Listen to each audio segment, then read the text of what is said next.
Assalamualaikum warahmatullahi wabarakatuh. Nama saya Wiana, NIM 1818000000311. Saya dari kelas 4 PGSD A2. Di sini saya akan menerangkan tentang model-model pengelolaan kelas. Yang pertama yaitu pengertian dari model pengelolaan kelas. Kemudian yang kedua saya akan menjelaskan tentang macam-macam model pengelolaan kelas. Kemudian yang ketiga saya akan menjelaskan tentang pembahasan pengelolaan kelas. Lanjut untuk yang pertama yaitu pengertian model dari pengelolaan kelas. Model pengelolaan kelas merupakan suatu pola yang digunakan sebagai pedoman agar siswa bisa lebih aktif dalam mengikuti pelajaran. Kemudian model-model pengelolaan kelas. Menurut Novan Ardiwiani, model-model pengelolaan kelas yaitu yang pertama penataan ruang kelas, gaya penataan, dan prinsip penataan kelas. Ruang kelas dapat ditata sebagai berikut. Penataan ruang kelas atau pengaturan tempat duduk. Ada formasi tradisional, formasi auditorium, formasi chevron, formasi kelas bentuk U, formasi meja pertemuan, formasi konferensi, formasi pengelompokan terpisah, formasi tempat kerja, formasi kelompok untuk kelompok, formasi lingkaran, dan yang terakhir formasi periferan. Penataan ruang kelas, pengaturan tempat duduk. Yang pertama yaitu formasi tradisional.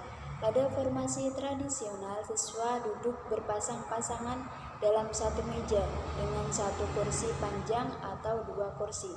Tempat duduk pada formasi ini berderet memanjang ke belakang. Kelebihannya adalah dalam proses pembelajaran, siswa yang duduk berpasang-pasangan dapat bekerja sama. Sedangkan kelemahannya, siswa yang duduk pada barisan belakang belum tentu mengikuti pembelajaran secara efektif karena guru biasanya kurang memperhatikan siswa yang ada di belakang. Pengaturan tempat duduk formasi auditorium. Dalam formasi ini, guru juga dapat melihat ataupun mengamati siswa secara menyeluruh saat kegiatan belajar mengajar berlangsung. Kelebihan dari formasi auditorium adalah dapat mengurangi kebosanan siswa yang terbiasa dalam penataan ruang secara konvensional. Sedangkan kelemahannya, siswa yang duduk pada barisan belakang belum tentu mengikuti pembelajaran secara efektif karena guru biasanya kurang memperhatikan siswa yang ada di belakang. Pengaturan tempat duduk formasi chevron. Pada formasi chevron mempunyai kelebihan bahwa jarak antara siswa dan jarak siswa dengan guru dapat terkurangi. Formasi chevron ini membuat interaksi guru dengan siswa dan antar siswa lebih intensif sehingga siswa dapat menjalani kegiatan belajar mengajar dengan antusias, menyenangkan, dan fokus. Pengaturan tempat duduk bentuk formasi kelas bentuk U. Formasi kelas bentuk U ini sangat menarik dan mampu mengaktifkan para siswa sehingga mampu membuat siswa antusias dalam mengikuti kegiatan belajar. Pengaturan tempat duduk formasi meja pertemuan. Formasi ini dapat digunakan dengan cara membagi siswa menjadi beberapa kelompok di dalam kelas yang mana guru biasanya memberikan tugas kelompok untuk diselesaikan secara kolektif. Kemudian pengaturan tempat duduk konferensi. Formasi konferensi dapat membuat siswa menjadi lebih aktif di dalam kelas karena siswa akan menguasai jalannya kegiatan belajar mengajar.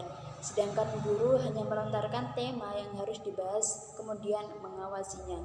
Formasi konferensi ini sangat baik digunakan ketika guru hendak menggunakan metode diskusi, debat, aktif, dan tim kuis. Pengaturan tempat duduk formasi pengelompokan terpisah. Formasi ini dapat digunakan jika ruang kelas memungkinkan atau cukup besar. Guru dapat meletakkan meja-meja dan kursi yang mana kelompok kecil dapat melakukan aktivitas belajar yang dipecah menjadi beberapa tim. Kemudian pengaturan tempat duduk bentuk formasi tempat kerja. Dalam formasi ini, mejanya dibedakan menurut bagiannya masing-masing. tempat yang saling berhadapan dan mendorong partner belajar untuk menempatkan dua siswa pada tempat yang sama. Pengaturan tempat duduk, formasi kelompok untuk kelompok. Formasi ini merupakan formasi yang mana terdapat beberapa kelompok yang duduk dalam satu meja persegi berukuran besar sehingga setiap kelompok duduk saling berhadapan. Kemudian pengaturan tempat duduk bentuk formasi lingkaran. Formasi ini merupakan formasi yang efektif bagi sebuah kelompok karena siswa-siswa akan dapat berinteraksi secara langsung dengan guru dan siswa lainnya guna membahas untuk mengkaji materi pelajaran yang disampaikan. Kemudian pengaturan tempat duduk formasi periferal. Formasi tempat duduk dalam formasi periferal. Meja ditempatkan di belakang siswa.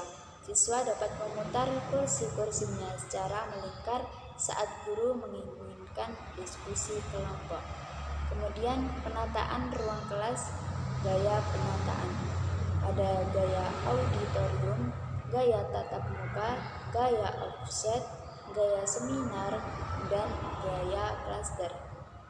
Prinsip penataan kelas. Yang pertama yaitu kurangi kepadatan di tempat lalu lalang.